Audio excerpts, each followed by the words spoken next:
নির্বাচন কমিশনারের সদ্য প্রকাশিত এসআইআরের খসড়া লিস্টে অনেকেরই নাম নেই বা অনেকেই প্রশ্ন করছেন তারা এসআইআর ফর্মটি ফিল আপ করা সত্ত্বেও তাদের খসড়া তালিকায় নাম ওঠেননি।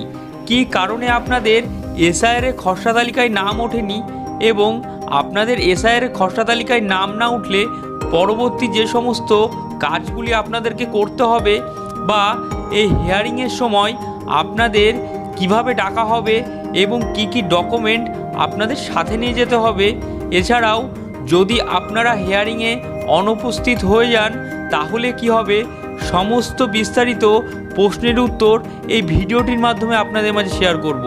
তাই ভিডিওটি গুরুত্বপূর্ণ হতে চলেছে। ভিডিওটি সম্পূর্ণ স্কিপ না করে প্রথম থেকে শেষ পর্যন্ত দেখতে থাকুন এবং চ্যানেলে নতুন হয়ে থাকলে চ্যানেলটিকে সাবস্ক্রাইব করতে ভুলবেন না, যাতে করে এসআইআর সংক্রান্ত সমস্ত আপডেট তথ্য আপনার মোবাইলে সর্বপ্রথম পাওয়ার জন্য।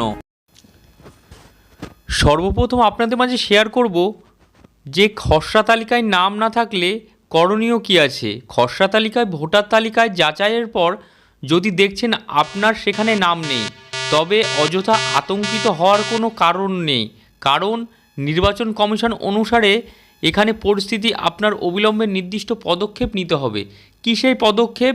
যাদের নাম খসড়া তালিকায় খুঁজে পাওয়া যাচ্ছে না তাদের ফর্ম 6 এবং অ্যানেক্সার 4 এখানে সঠিকভাবে পূরণ করে জমা করতে হবে এবং একটি নতুন করে নাম অন্তর্ভুক্ত অত্যন্ত জরুরি।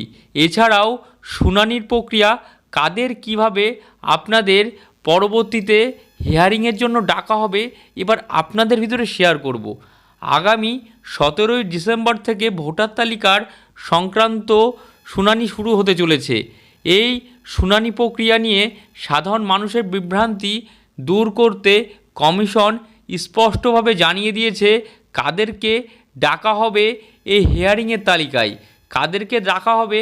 এবার আপনারা এই বিষয়টি স্পষ্টভাবে দেখতে থাকুন। প্রথমেই দেখুন এখানে বলা আছে যে মূলত কাদেরকে এই হিয়ারিং এসআইআরের যে হিয়ারিংটি কাদেরকে ডাকা হবে, অর্থাৎ যাদেরকে ডাকা হবে মূলত 3টি শ্রেণীর ক্ষেত্রে ভোটার তালিকার এসআইআরের হিয়ারিংয়ে ডাকা হবে।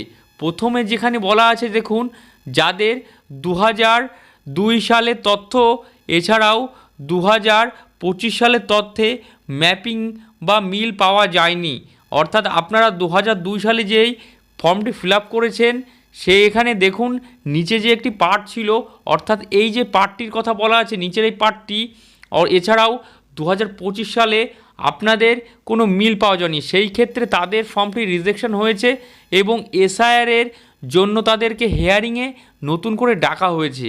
এছাড়াও কাদের আবার হিয়ারিংয়ের জন্য ডাকা হয়েছে, যারা এনুমেরেশন ফর্মের নিচে 2002 সালের অংশটি পূরণ করতে পারেননি।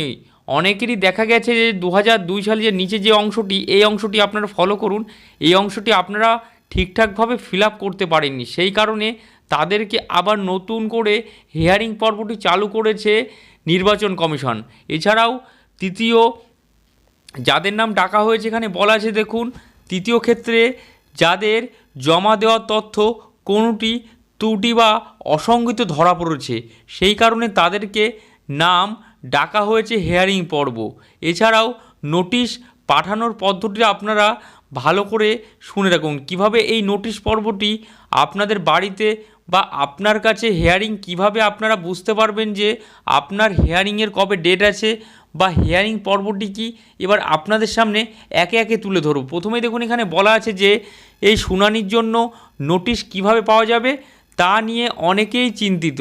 কমিশন জানিয়েছে যে ফোন বা এসএমএসের মাধ্যমে কাউকে ডাকা হবে না, এখানে ডাকা হবে কিসের মাধ্যমে? বিএলও সরাসরি বাড়িতে গিয়ে আপনার শুনানির নোটিশ পৌঁছে দেবেন, অর্থাৎ আপনাদের নির্দিষ্ট এলাকায় যে বিএলও অফিসার আছে সে আপনাদের বাড়িতে গিয়ে নোটিশ পৌঁছে দেবে আপনার কবে হিয়ারিং হবে এবং বিস্তারিত তথ্য আপনাদের নির্দিষ্ট এলাকায় আপনার বিএলও সরাসরি আপনার বাড়িতে গিয়ে শুনানির নোটিশ পৌঁছে দেবেন। এছাড়াও পরবর্তীতে আমরা দেখে নেব নাম বাদ পড়া তথ্য এছাড়াও সংশোধন, ভোটার তালিকা যাচাই বাছাই ত্রুটির প্রক্রিয়া সময় কিছু নাম বাদ পড়তে পারে। কেন নাম বাদ পড়তে পারে সেই কারণগুলি এক নজরে আপনাদের সামনে তুলে ধরব। প্রথম হলো বিষয়বস্তু, কী কারণে নামটি বাদ যেতে পারে। প্রথম নাম বাদ যাওয়ার কারণ হচ্ছে, নাম বাদ পড়ার প্রথম কারণ হচ্ছে যাদের মৃত্যু ঘটেছে, এছাড়াও যারা নির্দিষ্ট সময়ের মধ্যে ফর্ম জমা দেননি, এছাড়াও যাদের নির্বাচন কমিশনের ডুপ্লিকেট ভোটার হিসেবে চিহ্নিত করেছে তাদের নাম খসড়া তালিকা থেকে বাদ দেওয়া হবে।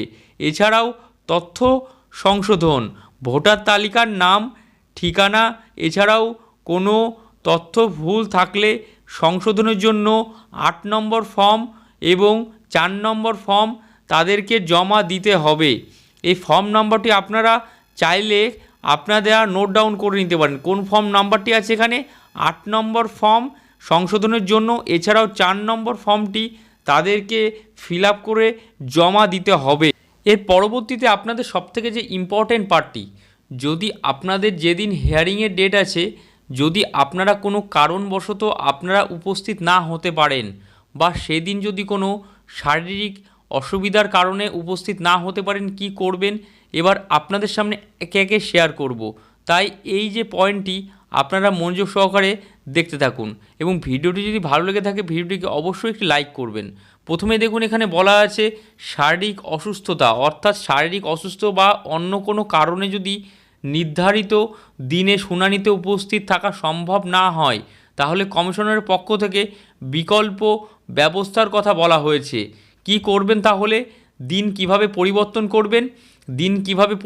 করবেন? তার আগে এখানে দেখে রাখুন যে দিন পরিবর্তন অনিবার্য কারণে শুনানির দিন উপস্থিত থাকতে না পারলে আপনি আপনার ইআরওর কাছে আবেদন করে দিন পরিবর্তনের অনুরোধ আপনারা জানাতে পারেন। এছাড়াও ভার্চুয়াল শুনানি, কেউ যদি গুরুতর অসুস্থ হন বা সশরীরে উপস্থিত হতে অক্ষম হন তবে উপযুক্ত কারণে আপনাদের 10 সালে কমিশনের প্রয়োজন ভার্চুয়াল শুনানিতে ব্যবস্থা করতে পারে। অর্থাৎ যদি আপনার শারীরিক কোনো অসুবিধা বা কোনো কারণবশত আপনারা উপস্থিত না হতে পারেন, এই ব্যবস্থাগুলি আপনারা নিতে পারেন যাতে করে পরবর্তী কোনো একটি ডেটে আপনাদের এই যে হিয়ারিংটি সুষ্ঠুভাবে সম্পন্ন হয়। পরবর্তীতে আপনাদের মাঝে শেয়ার করব শুনানির ফলাফল এবং পরবর্তী কী পদক্ষেপ আপনারা নেবেন। প্রথমেই দেখুন এখানে বলা আছে যে শুনানি শেষ হওয়ার পর আপনার ইআরও কি সিদ্ধান্ত নিলেন তা আপনার ডাকযোগে সংশ্লিষ্ট ব্যক্তিকে জানিয়ে দেওয়া হবে। এছাড়াও এনুমেরেশন ফর্মে যে মোবাইল নাম্বার দেওয়া হয়েছিল তাতে এসএমএসের মাধ্যমে ফলাফল জানানো হবে। একটি অত্যন্ত গুরুত্বপূর্ণ বিষয় মনে রাখবেন, যদি খসড়া তালিকায় আপনার নাম না থাকে, আপনি শুনানির কোনো নোটিশও না পান তবে বসে থাকবেন না। সেই ক্ষেত্রে আপনার ফর্ম নাম্বার 6 এবং অ্যানেক্সার 4 পূরণ করে পুনরায় ভোটার তালিকায় নাম তোলার আবেদন প্রক্রিয়া করতে হবে।